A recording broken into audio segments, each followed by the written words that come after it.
오늘 사도는 이렇게 말하고 있습니다. 우리 3장 1절에 보면 어리석도다 갈라디아 사람들아 예수 그리스도께서 십자가에 못 박히신 것이 너희 눈앞에 밝히 보이거늘 누가 너희를 꾀더냐라고 말하고 있어요. 여러분 1절에서 말하고 있는 꾀더냐 이 말은 너희가 마법에 걸린 것 같다 그런 얘기입니다. 당시에 귀신에 들린다, 마법에 걸린다 이런 것들은 굉장히 어떤 사람들을 포기하게 만드는 상황들이 있었습니다. 그러니까 사도가 볼 때 너희들이 마치 왜 귀신 들린 것 같고 왜 마법에 걸린 것 같아요? 꾀더냐라는 단어가 그때 쓰는 거거든요. 왜 그러냐면 바로 1절에 예수 그리스도께 못 박히신 것이 너희 눈에 어떻게 보였어요? 밝히 보였다. 너희가 그렇게 그리스도 예수의 복음 가운데 세워진 게 엊그제 같은데, 그러니까 이런 거잖아요. 뭐 이렇게 사경회를 해서 막 은혜 받은 거요. 은혜 받았는데 바로 그 주에 너무 은혜를 전혀 안 받은 것처럼 막 화를 내고 막 문제가 생기는 그런 때. 그러니까 은혜 받은 것과는 전혀 다른 모습이 나왔을 때, 바로 갈라디아 사람들에 대해서 너희들의 모습이 이랬다라고 말하고 있습니다. 근데 여러분 보통 이렇게 마귀에 의해서 마법에 걸린 것처럼 보인다, 뭐 귀신 들렸다 이렇게 되면은 사실 저도 어릴 때 보면은 그런 분들이 막 있었어요. 동네 시골에. 근데 어떤 경우도 봤냐면은 그 부모님이 자기 자식을 다 큰 자식이에요. 다 큰 자식인데 어디를 가도 안 되니까 교회에다가 놓고 도망가 버려. 이게 이제 귀신 들린 것 같은 느낌이 드니까 너무 감당이 안 되니까 그런 경우가 있었어요. 그래서 이제 교회에 와서 유아실에서 이렇게 지내고 막 그런 경우도 많이 있었어요. 그러니까 예수님 시대에도 사실 그렇거든요. 아무리 부모지만 그런 상황이 오게 되면 감당이 안 되니까 떠난단 말이죠. 근데 누가 그런 상황이에요? 갈라디아 교회 사람들이 그런 거예요. 그러니까 너희들이 통제가 안 되는 상황, 너희가 그리스도에서 십자가의 은혜를 경험했는데 왜 이렇게 지금 사느냐, 이제 이렇게 이야기를 하고 있는 겁니다. 근데 이제 여러분 그럴 때는 어떻습니까? 이렇게 마법에 걸리거나 막 귀신에 들려온 것 같은 상황이 나타나면 부모라도 놓고 떠나거나, 또는 쉽게 우리는 이렇게 말하거든요. 정말 완고한 사람, 복음을 전해도 꺾이지 않는 그런 사람들한테 우리가 종종 이렇게 말해요. 진짜 저 사람은 하나님이 하셔야 될 것 같다고. 하나님. 근데 이게 미묘한 뉘앙스가 있어요. 거기에 하나는 너무 지친 거예요. 이게 계속해서 복음 전하다가 안 되니까 이제 막 지친 거예요. 그거 또 한편으로는 그럼에도 불구하고 복음 전해야 될 사람이에요. 근데 너무 지쳤고 포기는 할 수 없고, 그러니까 어떻게 해요? 저 사람은 하나님만 할 수 있다. 그런 경우들이 있어요. 여러분 잘 보십시오. 바울 사도한테 갈라디아 교회는 어떤 교회였습니까? 바울을 통하여서 복음이 뿌려졌던, 그래서 교회가 생긴 곳입니다. 여러분 수많은 교회가 있고 있지만은 여러분들 그럴 거예요. 여러분의 인생 가운데서 내가 그곳에서 복음을 맛봤고 또 나를 통해서 복음의 열매가 있었던 그곳은요 평생 잊혀지가 않아요. 많은 사람들은 그곳을 아름답게 생각하지 않을지 몰라도 나한테는 너무 아름다운 곳이 된단 말이에요. 저도 해외 많이 다녀봤거든요. 근데 제가 이야기를 하면 뉴질랜드 얘기만 하잖아요. 근데 이야기 잘 들어보세요.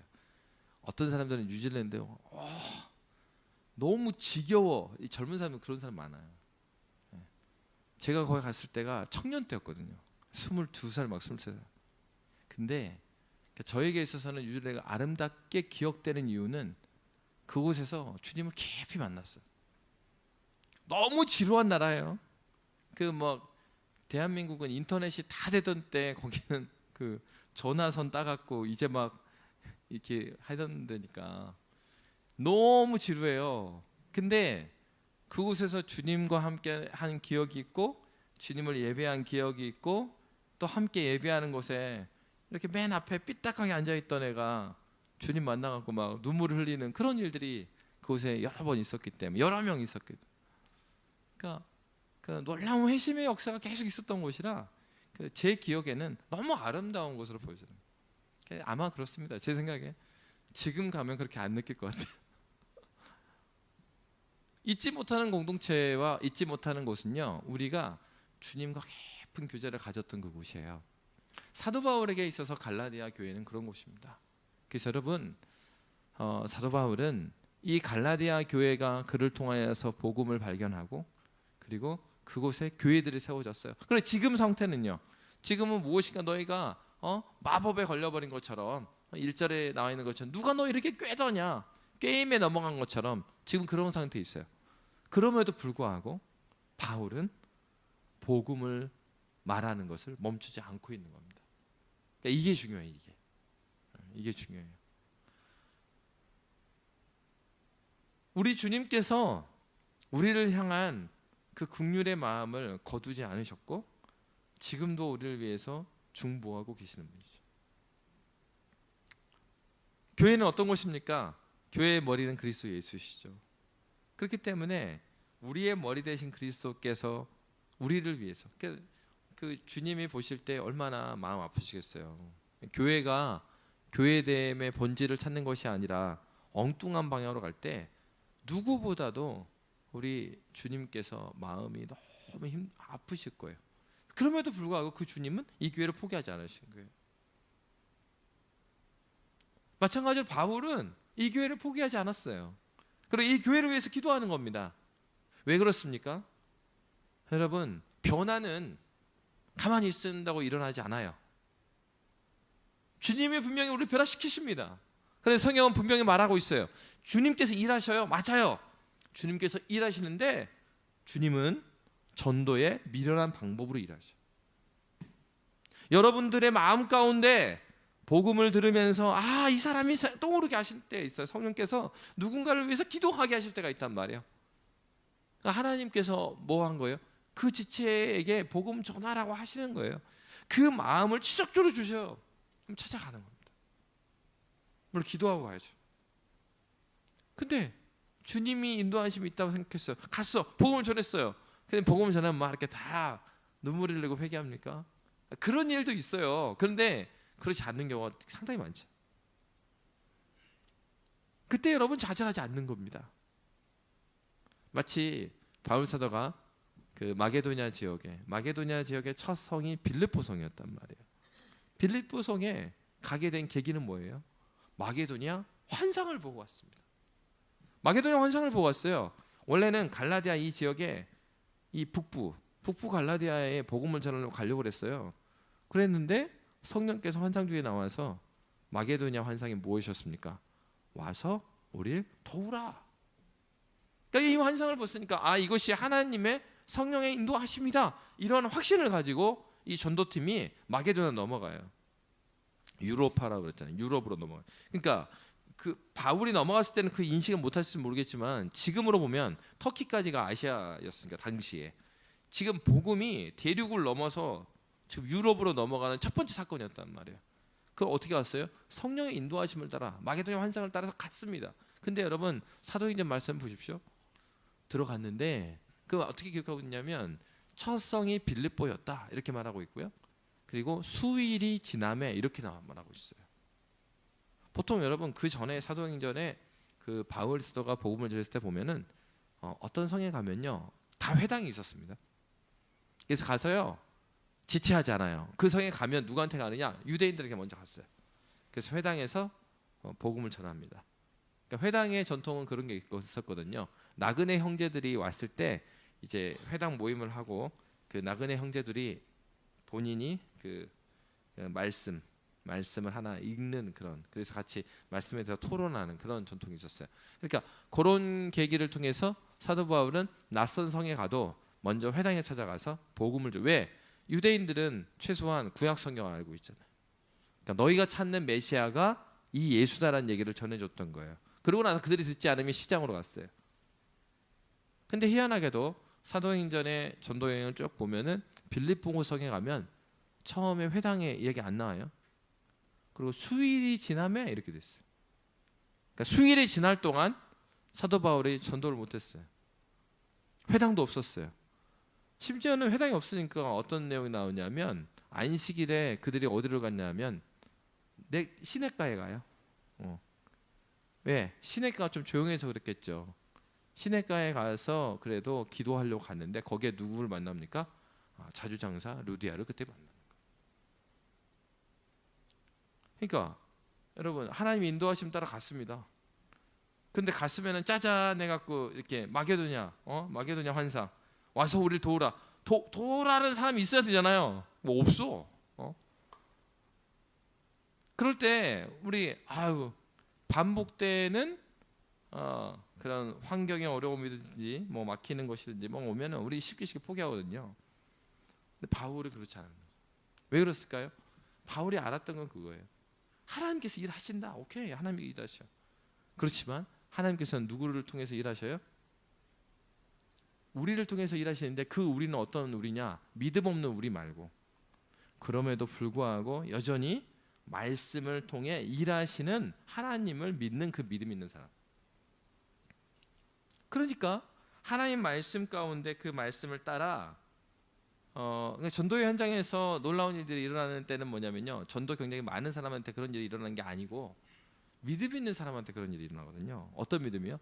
똑같이 사역례를 가지고 전도해도 정말로 정말 하나님께서 이 말씀을 사용하신다라는 믿음을 가지고 있는 전도자. 그 사람이 말이 어눌하고 떨고 뭐 그럴 줄 몰라요. 그럼에도 불구하고 그 안에 있는, 전하는 자 안에 있는 그리스도 예수의 영이 이 주님을 알지 못하는 그 마음을 감동시켜요. 어떻게 해요? 이 전하는 자의 입술로 증거되는 말씀을 사용하셔서. 그러니까 사도 바울은 뭘 한 겁니까? 사도 바울은요, 그 말씀을 계속해서 전해 준 거예요. 갈라디아 사람들 지금 신학적으로 굉장히 문제가 있잖아요. 복음의 핵심이 좀 문제가 있잖아요. 십자가의 은혜 플러스 알파.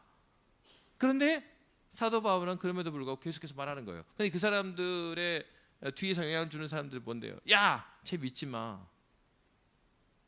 사도 바울 저거 말이 가짜야. 진짜로 하면 사도가 아니고, 그리고 다 사도들한테 배워서 제대로 전해준 게 아니라 몇 개 빼먹고 한 거야. 막 이렇게 하는데도 자기에 대한 뒤에서 비방이 많이 있을 거 아니에요. 갈라디아 교회인들한테 편지를 쓰지만 계속 불편한 마음들이 있을 수 있어요. 그럼에도 불구하고 사도 바울은 복음을 전하는 이 일을 멈추지 않았습니다. 교회가 해야 되는 일은 그겁니다. 첫째로는요, 교회는 이 강단을 위해서 여러분 기도하셔야 돼요. 이 강단에서 설교자들이 텍스트, 성경이 말하고 있는 하나님 아버지께서 지금 이 애진교회에서 전하고자 하는 말씀들을 이 설교자들을 통해서 그들을 지나간 말씀으로 전해지게 해달라고 기도해요. 두 번째는요, 하나님 설교자에게 설교할 뿐만 아니라 우리 회중들에게도 은혜를 주십시오. 나에게 은혜를 주십시오. 그래서 그 말씀을 말씀으로 받게 해주십시오. 사탄은 스크루테이프 편지에서 보면 그러죠. 여러분들 말씀 듣고 있는 것 같지만 수많은 잡생각들을 통해서 말씀이 이렇게 들어오지 못하게 합니다. 사람은요, 방어 기제가 있다고 그래요. 근데 복음에 대해서도 그렇습니다. 우리가 연약한 인간이기 때문에 앞에 있는 설교자와의 관계가 될 수 있고 그 설교자에 대한 편견이 될 수 있고 설교자에 대한 오해가 있을 수 있어요. 어찌 됐건 그렇게 해서 무엇을 통해서라도 사단이 원하는 건 뭡니까? 여기서 마치 누가 너희를 꾀더냐 이런 것처럼 정말로 하나님의 말씀이 증거됨에도 불구하고 그 말씀을 듣지 못하게 하는 일들을 계속해서 해요. 지금 사탄은 우는 사자와 같이. 왜? 교회가 바로 서는 거는 위험한 일이지. 그들이 볼 때. 왜? 제일 좋은 게 뭐예요? 이 강단에서 바른 복음이 전해지지 않는 게 가장 기뻐할 일이야.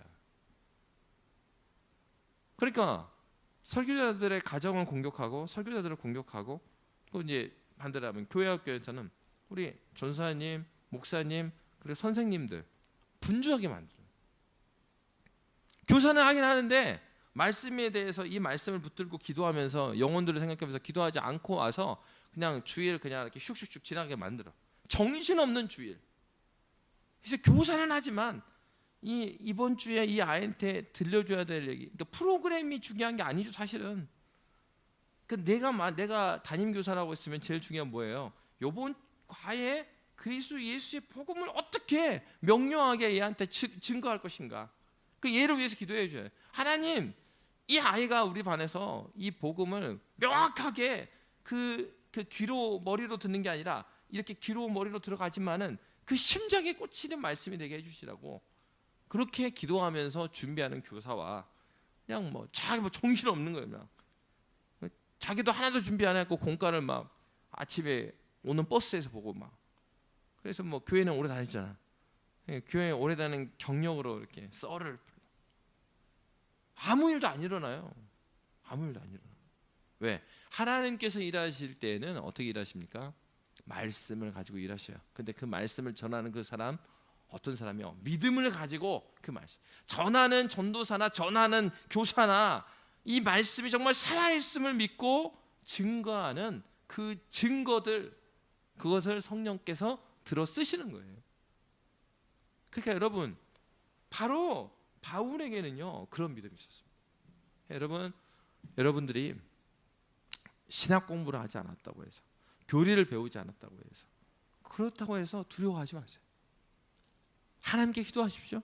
하나님께 기도하고요, 여러분이 증거해야 될 대상들 있잖아요. 담대함을 가지고 증거하세요. 하나님께 기도하고. 왜? 우리를 보내신 그분이 지금도 쉬지 않고 우리 예배를 위해서 중보하고 계셔요. 지금도. 그리고 그리스도께서는 중보하고 계시고 성령께서는 우리의 마음 가운데 계셔서 우리의 마음이 가난해져서 그 말씀을 사모하도록 주님께서 일하고 계셔요. 그러니 신앙이라는 것은 무엇입니까? 우리가 주님 닮아간다, 성화된다는 건 다른 게 아니에요. 지식이 많이 쌓여진다? 아니요. 어떤 면에서는요, 인격이 막 고매하다? 아니요. 어떤 면에서는 또 그렇지도 않아요. 우리가 주님 닮아가고 성화가 되어간다라는 것은 무엇입니까? 우린 죽을 때까지 성화되잖아요. 영화의 때는 예수 앞에 나갈 때가 그 영화 되는 때니까 우리는 계속 성화되어 간다는 거예요. 그 얘기는 무엇이에요? 우리가 생각하는 어떤 인격의 수준, 그 수준을 가는 그런 개념이 아니고 주님 의존함이 더 깊어지는 거죠. 주님 의존함이 더 깊어지는 거예요. 성품은 아주 고매해지고 그리고 성품은 좋아졌어요. 그러나 주님을 의존하지 않는 마음이라면 그것은 어떻게 한 거예요? 믿음이 진보한 게 아니라 믿음이 퇴보한 거예요. 신앙에 자라간다라는 건 주님을 얼마만큼 의존하는가, 무엇을 했느냐의 문제가 아니라 누구를 얼마나 깊이 의존하게 되었는가의 문제인 거죠. 그러니까 우리가 목장에서나 부서에서나 교회를 생각할 때, 우리 교회에 부흥이 일어났습니다 라고 했을 때, 그러니까 이번에 오랜만에 이제 집사님들이 한번 주일로 왔었잖아요. 그래서 식사 교절했어요. 근데 그 얘기를 하더라고. 예전에 애진교회에 그런 일이 있었다고. 자기는 이제 신앙이 없어갖고 그런데 연락을 받았대. 토요일이었는데 누구 집사 빨리 애진교회 와보라고. 왜요? 교회 불났어. 불이 나? 그러니까 이제 자기는 어떻게 들었냐면 그 불나는 게 진짜 이 불, 파이어 그렇게 한 건데, 전하는 사람은 뭐냐면 성령의 불이 떨어져서 지금 기도가 지금 끊이지 않는다. 예배당에서 빨리 와서 기도하라고 막 지금 난리 났다고 막 그랬다는 거야. 신앙이 없는 사람이 봐도 와, 주님을 알아간다라는 건요, 그러니까 기도를 막 뜨겁게 하고 막 하고 그런 양태를 말하는 게 아니라 그렇게 나타나는 것은 무엇으로 말미암은 것입니까? 우리가 주님을 깊이 의존하고 그 주님과 깊이 교제할 때 나타나는 일들이에요. 그 나타나는 것들을 따라간다는 게 아니라 얼마나 깊이 주님을 의존하고 주님께 나아가는 그 일이 교회에 있지 않은 사람들에게도 막 확산이 되고 퍼져가고, 그래서 기도의 열매들이 이어져 가는 그런 일들이 누구를 통해서 일하신다고요? 포기하지 않는 사람이에요. 믿는 사람, 그게 믿음이죠. 포기하는 게 믿음이 없는 거예요. 포기하지 아니하고 하나님께서 일하시는 일에 초점을 맞추는 거예요. 그래서 여러분, 이 어리석은 갈라디아 사람들은 왜 어리석다고 했습니까? 바로 이들이 얼마 전까지만 해도 그리스도의 십자가를 경험했는데, 그게 어떻게 해요? 네 눈앞에 밝히 보였는데 네가 이렇게 복음에 벗어나는 것은 뭐라고요? 그리스도를 부인해버리는 것과 마찬가지다. 그러니까 어리석다 이거예요. 그러니까 두 번째로는요, 2절부터 5절의 말씀에 보면은 반복되는 단어가 나와요. 한번 볼까요? 2절부터 5절 말씀이면 내가 너희에게 다만 이것을 알려 하노니 너희가 이거 알았으면 좋겠다. 너희가 성령을 받은 것이 율법의 행위로냐 혹은 듣고 믿음으로냐? 성령을 받은 거 이야기해요. 3절 너희가 이같이 어리석으냐? 성령으로 시작하였다가 이제는 육체로 마치겠느냐? 3절에서 성령을 이야기해요. 4절 너희가 이같이 많은 괴로움을 헛되이 받았느냐? 과연 헛되냐? 5절 너희에게 성령을 주시고 너희 가운데서 능력을 행하신 이의 일이 율법의 행위에서냐 혹은 듣고 믿음에서냐? 복음을 받은 사람의 특징은 이 두 가지고 크게 말하고 있는 거예요. 바울이 첫째 뭐예요? 그리스도의 십자가가 그리스도의 십자가를 밝히 본 사람, 그리스도의 십자가를 밝히 깨달은 그 사람이 신앙이 있는 사람이고, 두 번째는 그가 그 안에 성령께서 일하시는 사람이에요. 어리석다는 건 뭡니까? 너희가 복음에서 벗어나서 이것저것 병도 고치고 또 이런 은사도 하고 저런 은사도 하고 그것에 치우쳐 있는 것들이 무엇이라고요? 복음에서 벗어나 있다 이거예요. 중요한 건 무엇입니까? 어리석다. 어떤 면에서 어리석어요? 너희가 그리스도를 부인해버린 것뿐만 아니라 성령을 지금 부인한 것과 같다라는 것입니다. 그 사도가 어떻게 보고 있는 것입니까? 믿음 있는 사람은 어떤 사람이고 성령 안에 있는 사람이라고 말하고 있는 거예요. 그래서 여러분 신앙생활할 때 성령 충만하죠. 앞에서는 바울이 어떤 얘기예요? 앞에서는 바울이 끊이지 않고 말씀을 전하고 있습니다.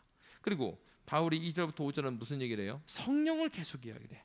그러니까 예수를 믿는 사람에게 주님께서 주시는 첫 번째 증거가 무엇입니까? 우리 안에 성령께서 거하시는 거예요. 우리 안에 성령께서 거하신다는 게 어떤 것입니까? 막 신비하게 이런 것입니까? 아니에요. 성령이 우리 안에 거하실 때의 특징은 우리의 영혼이요 클리어해집니다. 복잡한 것이요 질서 정연하게 가지런히 정리가 돼요. 그러니까 여러분 은혜 생활을 할 때는요 머리가 잘 안 아파요. 우리 뭐 어떤 형제 자매들 이렇게 만나면 어떤 문제가 있을 때 우리 청년들은 청년들은 이제 몇 가지 문제가 있어요. 그리고 장년들은 많은 문제가 있죠. 근데 이제 우리 청년들은 몇 가지가 있어. 뭐 연애, 뭐 결혼, 취업, 뭐 이런 거. 굉장히 청년이 힘들 때 언제요? 이 세 가지가 겹쳤을 때 청년들 너무 힘들죠. 근데 그때 살 수 있는 방법은 뭐예요? 기도해야죠. 맨날 하는 소리 아니에요. 기도하면서 일어나는 일은 하나님께서 성령께서 주님을 의존하며 믿음을 가지고 기도하는 자에게 일하시는 일은 성령께서 말씀을 깨닫게 하시죠. 기도 가운데. 그래서 기도를 시작할 때는 막 복잡하고 막 머리가 복잡해요. 뭘 먼저 기도해야 될지 모르겠고, 근데 무릎 꿇고 하나님께 기도하고 하나님을 의존하고자 하는 그 마음 우리 주님이 아시죠. 막 기도하는 가운데 어떻습니까? 정리되지 않았던 이 생각의 혼란함, 그리고 마음의 정서적인 불편함들을 성령께서 말씀을 깨닫게 하심으로 하나씩 이 실타래를 풀어주셔요. 은혜 받은 사람의 특징은 지성적인 혼란들이 하나씩 사라집니다. 하나님을 알게 되면 특징이 뭐냐면, 하나님 왜 알아가야 돼요? 하나님을 알아가게 되면은 의외로 우리가 하나님을 몰라서 하는 오해, 그리고 잘못된 생각, 또 감정의 많은 소비들이 있어요. 하나님을 알게 되면은 그렇게 화가 낼 일이 아니었어. 그러니까 옛날에 나를 보니까 아이고 맞아, 옛날에 내가 너무 그랬지. 제가 은혜를 갖고 막 지냈었던 뉴질랜드에 있었던 친구 한 3년 후인가 한국에서 만났어요. 그때가 그 자매가 그때는 저 처녀였고 나중에는 결혼해갖고 만나. 걔가 하는 얘기야. 야, 내가 그때 되게 좀 재수 없었지. 그래. 그래가지고 왜 갑자기 왜 그래? 그러니까 내가 결혼해서 살아보니까 문득 그 생각이 들더라. 그때 내가 진짜 재수 없었지. 걔가 맨날 어떻게 했냐면 돌아가면서 청소를 하는데 걔는 자기가 청소가 아닌 날도 이렇게 걸어다니다 보이는 거예요. 이게 막 머리카락이 보여 이렇게 막 춥고. 그 주방도 청소가 안 돼 있으면 자기가 청소 다시 해 막. 그러니까 이제 자기는 한다고 하는데 주변 그 지체들은 얘가 나타나기만 하면 마음이 막 긴장이 돼. 아, 오늘 내 당번이었는데 청소하고 있어. 그러면 뭐가 잘못됐구나 이러면서. 자기가 이제 결혼 생활을 하니까 남편하고 막 이렇게 막 했겠죠. 그러고 나서 깨닫게 된 거야. 아니구나. 그때는 안 보일 수 있어요. 근데 하나님께서 어느 시간에 보이는 때를 주셔요. 어떤 사람한테요? 하나님 앞에서 살아가는 사람, 포기하지 않는 사람한테. 관계에 있어서 그게 싫은 사람은 어떻겠습니까? 그냥 왜 떨어져서 그냥 관계 다 포기하고 살면 그 눈이 보였겠어요? 아니죠. 처녀 때는 보이지 않았던 것이 결혼하고 살면서 보이는 것들이 있어요. 신앙생활 처음 아기 같았을 때는 보이지 않았던 것이 신앙이 쌓여가면서 보이는 게 있어요. 누가 보게 해주는 겁니까? 누가 볼 수 있는 거예요? 신앙의 싸움을 멈추지 않고 싸워가는 사람한테 하나님께서 그걸 보게 해주시는 은혜를 주시는 거예요. 근데 믿음의 싸움을 싸우지 않는 사람, 하나님 성령께서 반복적으로 말씀을 깨닫게 하시고 반복적으로 순종할 내용들을 깨닫게 해주시는데 반복적으로 순종하지 않아. 그 하나님의 말씀에 대한 간절함도 없어. 그 사람에게 어떻게 다음이 보이겠습니까? 이게 불가능한 일이죠. 수학 숙제를 내줘요. 어떤 아이들은 내는데 의의가 있어. 관심이 없어요. 이 숙제에 관심이 없고 그냥 막 해 그냥. 아주 뭐 숙제 스피디하게 그냥 한 5분 만에 끝내요. 그리고 딱 가져옵니다. 그래서 아빠 사인해줘. 다 하긴 했어. 했어. 어디 보자. 그러면 했다니까. 선생님한테 사인 보여주는 게 의의가 있어. 어떤 애들은요, 이 숙제를 하면서 이거 알아야 되겠어. 자기는 거기에 관심이 있는 거야. 그냥 빨리 끝내도 되는데 안 끝내는 애들이 있어요. 그래서 숙제는 다 했는데 이거 모르겠으니까 뭐 또 찾아보는 애들이 있어. 당연하잖아요. 우리 아이들을 보면서 우리는 당연하게 생각합니다. 근데 우리 신앙이 그렇다는 거예요. 우리가 우리 신앙을 볼 때는 그렇게 안 본다는 거죠. 어떤 사람이 복음을 더 깊이 넓게 알 수 있겠어요? 정말 이 말씀이 그러한가? 듣지 않는 사람이 있어요. 그럼에도 불구하고 바울이 그랬던 것처럼 기도하면서 포기하지 아니하고 그 말씀을 계속 증거하는 거예요. 말씀 전하는 거예요. 말씀 전하는 게 자신이 없으면 계속 찾아가는 거예요. 그런 사람을 통하여서 하나님께서 일하시죠. 그렇게 믿음으로 주님을 의존하는 사람에게 우리 주님이 허락하신 은혜가 무엇입니까? 성령이 함께 하시는 것이 무엇인지를 깨닫게 해주시는 거예요.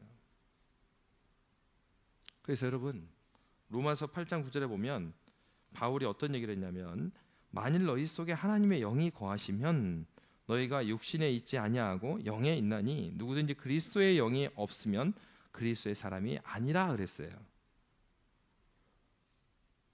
처음 신앙생활을 했을 때, 그러니까 우리의 신앙생활, 그리스도의 십자가를 아는 것과 성령은 어떤 관계가 있습니까? 그리스도의 십자가를 알 그때 첫 번째로 하나님께 주신 우리에게 선물은 성령이 우리 안에 거하시는 거예요. 이게 굉장히 중요한 부분이에요. 신앙생활은 신념이 변화되는 게 아니에요. 믿음 생활이라는 건요, 내가 생각했던 하나가 바뀐 그 문제가 아니고요, 성령께서 내 안에 사시는 문제예요.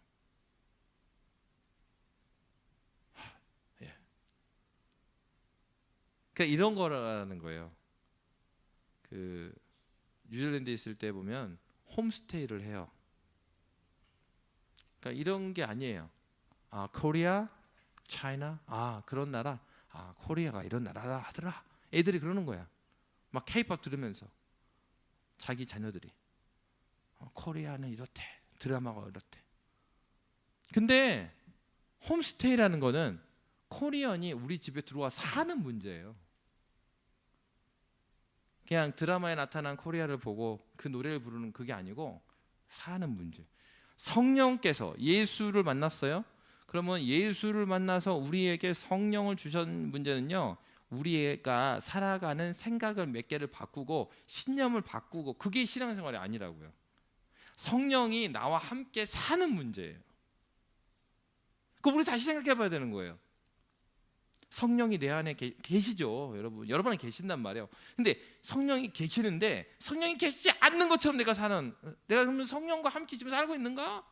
그럼 왜 나는 생생하지 않지? 여러분, 홈스테이를 해봐요. 그럼 얘네들 지금 우리 집에 머물려고 하는데 아침에 깨워갖고 그 밥 먹여야 되고 밥 차려줘야 되잖아요. 점심은 지가 먹더라도 저녁은 또 차려줘야 되잖아요. 계속 얘를 의식하지 않을 수 없잖아요. 그러니까 성령이 우리 안에 사신다면서요.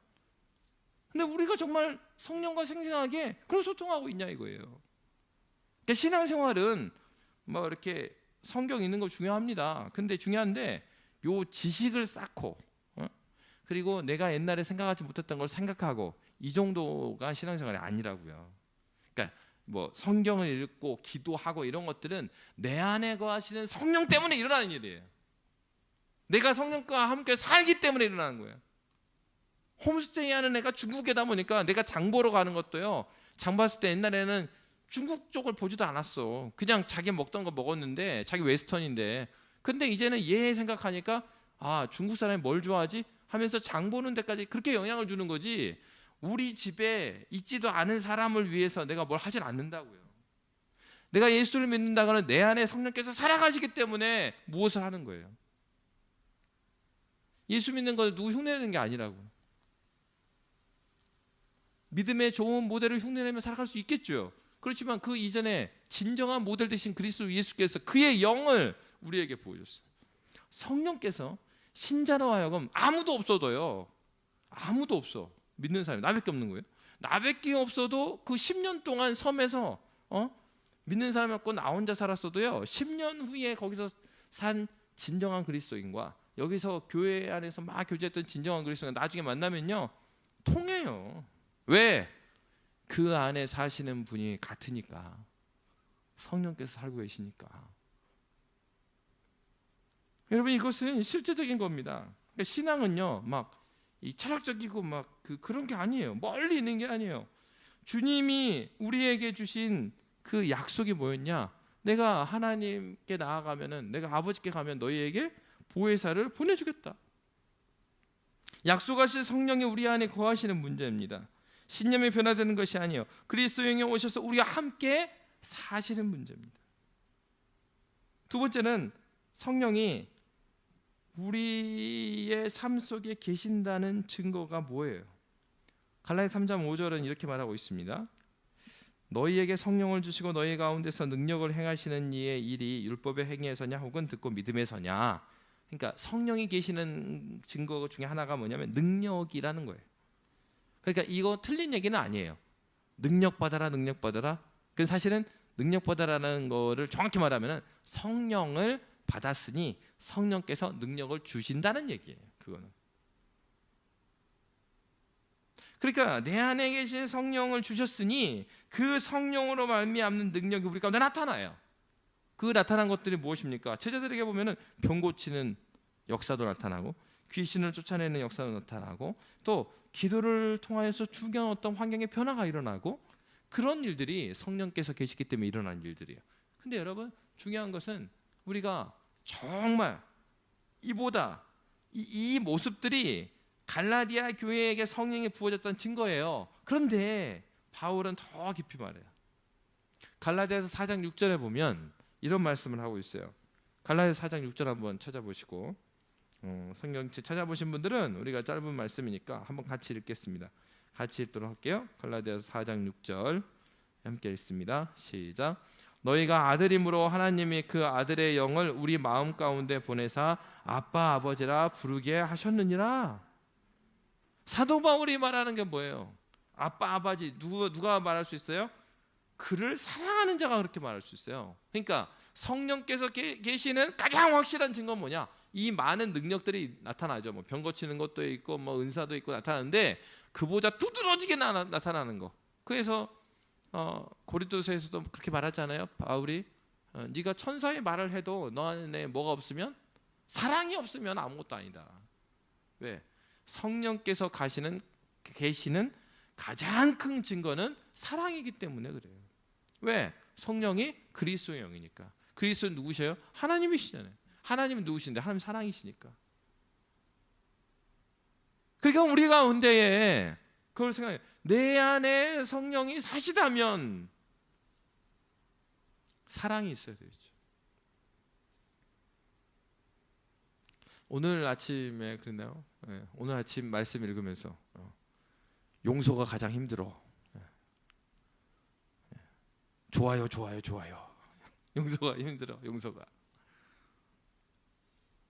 힘들죠. 힘들지만 그럼에도 불구하고 성령이 거하는 사람이 나타나는, 그러니까 성령이 내 안에 일어났을 때 나타나는 일은, 관계 가운데 나타나는 일은, 하나님과의 관계에서 일어나는 일은 뭐죠? 성령이 내 안에 계시기 바로 저거에 일어나는 일은 뭐예요? 하나님이 나를 용서하신 일이죠. 그렇기 때문에 성령께서 이제 내 안에 들어와 계시잖아요.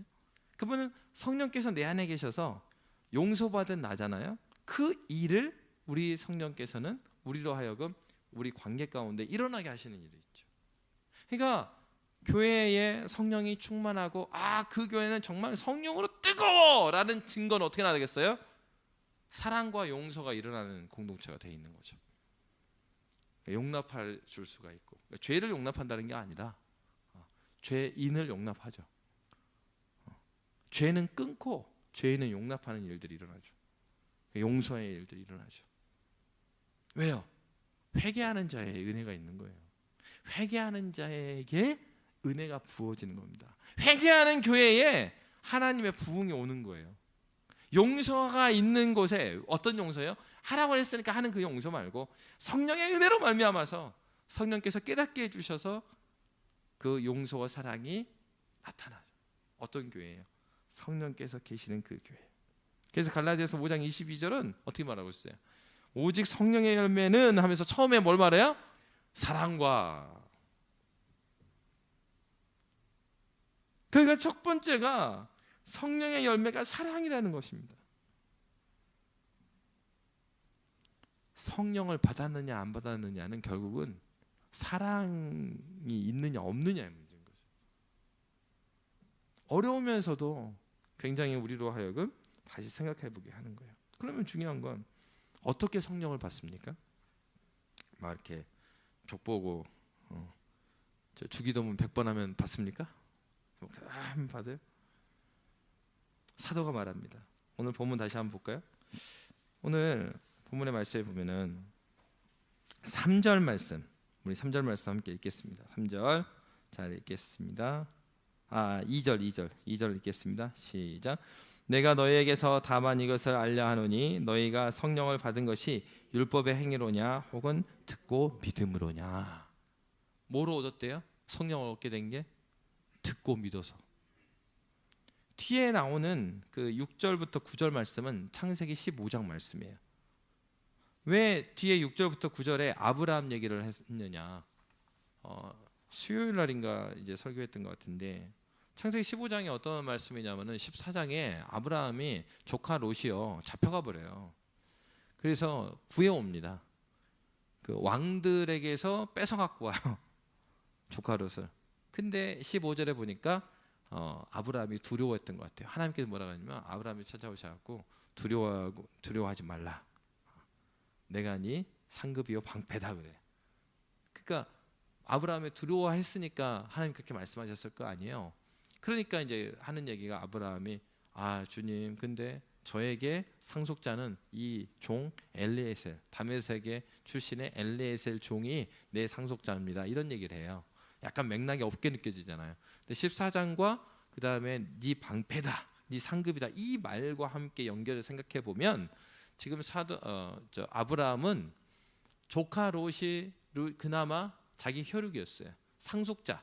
애가 안 태어나니까 약속은 하셨죠. 하나님이 창세기 12장에서 땅에 대한 약속, 자손에 대한 약속, 그 다음에 복의 통로가 될 것이라는 약속을 하셨는데 안 이루어져. 그게 안 이루어지니까는 아유, 그러면은 하나님이 말씀하신 그 의미가 이 종이라도 아니면은 그 종 전에 누구 생각한 거예요?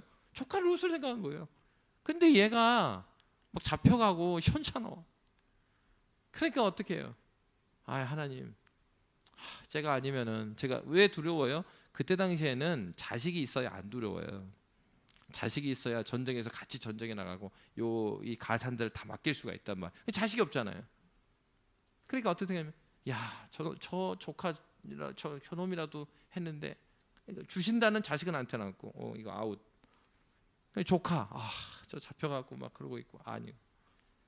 야, 그래도 이 종 엘리에셀이 충성스럽고 잘하니까 하나님, 얘라도 상속자 삼아 주시는 게 낫지 않겠습니까? 그 얘기한 거죠. 하나님 뭐라 그럽니까? 야, 밖으로 나와봐.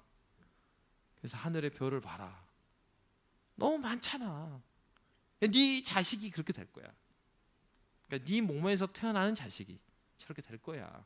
그러니까 창세기 15장 6절에 뭐라고 되어 있냐면, 하나님이 아브라함을 의로 여기셨다 했는데 그 바로 앞에 무슨 얘기가 나오냐면, 아브라함이 이를 믿으니. 사도 바울이 뭐라고 그랬어요? 너희가 성령을 어떻게 받았다고요? 듣고 믿었다.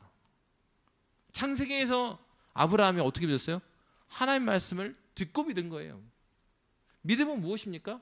우리가 하나님을 향해서 한 많은 일들이 믿음이에요? 아니에요.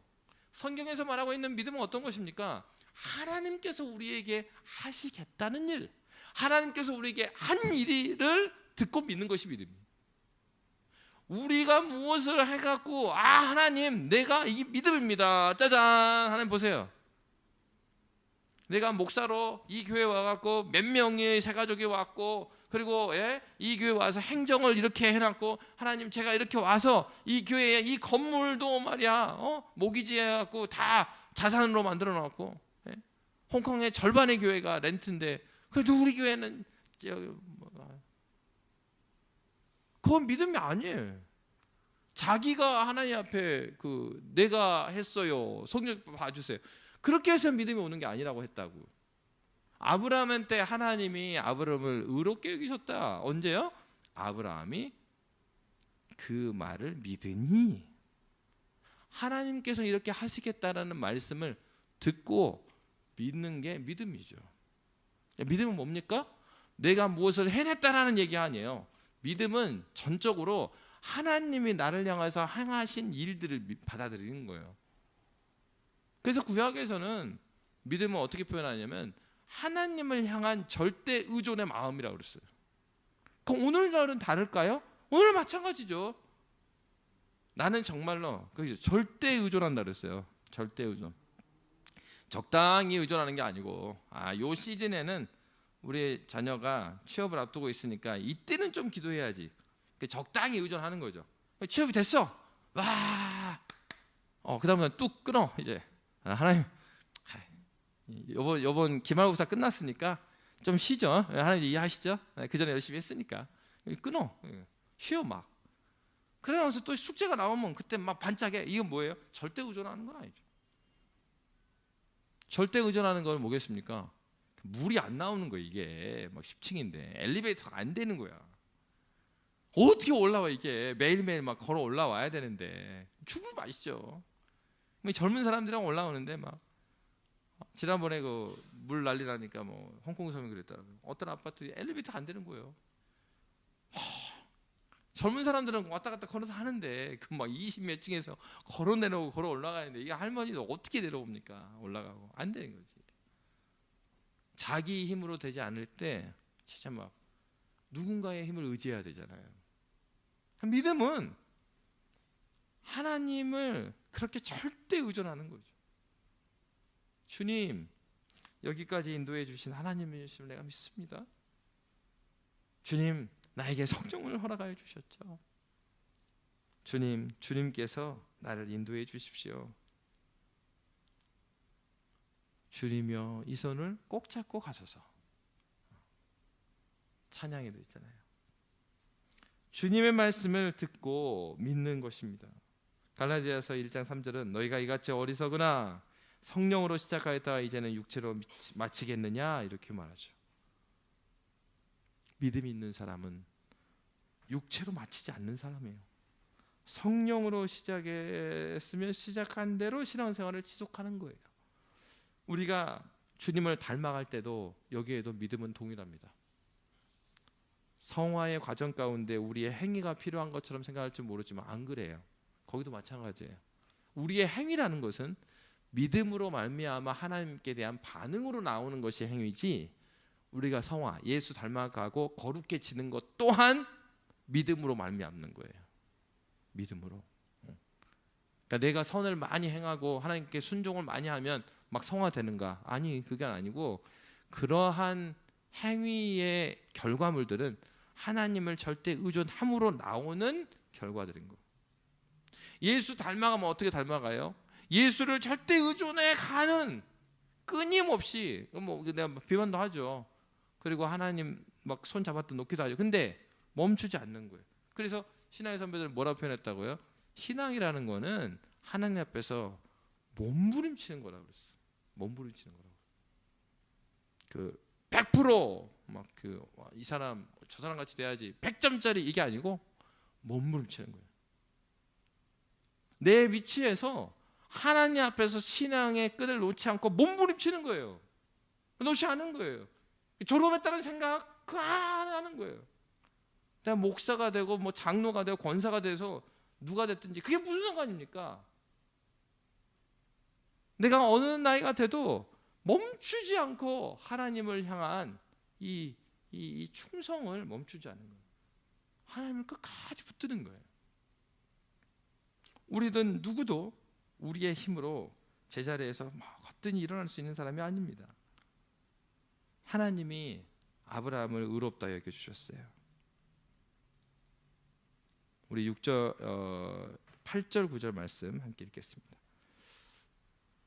8절 9절 함께 읽습니다. 시작. 또 하나님이 이방을 믿음으로 말미암아 의로 정하실 것을 성경이 미리 알고 먼저 아브라함에게 복음을 전하되 모든 이방인이 너로 말미암아 복을 받으리라 하였느니라. 그러므로 믿음으로 말미암은 자는 믿음이 있는 아브라함과 함께 복을 받느니라. 아멘. 여러분, 우리는 어떻습니까? 이렇게 듣고 믿는 자들에게 하나님께서 어떤 복을 주실까요? 하나님께서 아브라함에게 약속하셨던 땅에 대한 약속, 그리고 자손에 대한 약속, 그리고 복의 통로에 대한 약속. 복의 통로가 누구십니까? 바로 예수 그리스도예요. 복의 근원 강림하사. 무슨 말입니까? 신앙은 예수로 시작해서 예수와 함께 가는 것이고요, 예수 바라보는 것이 신앙입니다. 참으로 믿음을 가진 사람이 그렇게 고백할 수 있는 거예요. 오직 믿음, 오직 예수, 오직 은혜. 참다운 신앙을 가진 사람이 그렇게 고백할 수가 있습니다. 여러분이 고백하는 것은 무엇입니까? 정말로 여러분, 주님의 기쁨이면 나는 그것으로 오케이 되십니까? 이거 훈련하는 거예요. 우리 죽을 때까지. 난 정말 주님이 기뻐하시면 그것으로 나는 만족할 수 있는가? 그거 끝까지 주님께로 갈 때까지. 근데 내 인간적인 의지로 이건 되지 않아요. 우리 안에 허락하여 주신 성령과 함께 걸을 때 가능해요. 그렇기 때문에 주의 말씀에 귀를 기울여야 해요. 그렇기 때문에 내 속에 있는 옛사람이 꺾어지지 않을 때 주님께 기도하는 거예요. 주님, 순종이 안 됩니다. 주님, 여전히 내 옛사람이 죽지 않았습니다. 주님, 이 손을 꼭 잡고 가소서.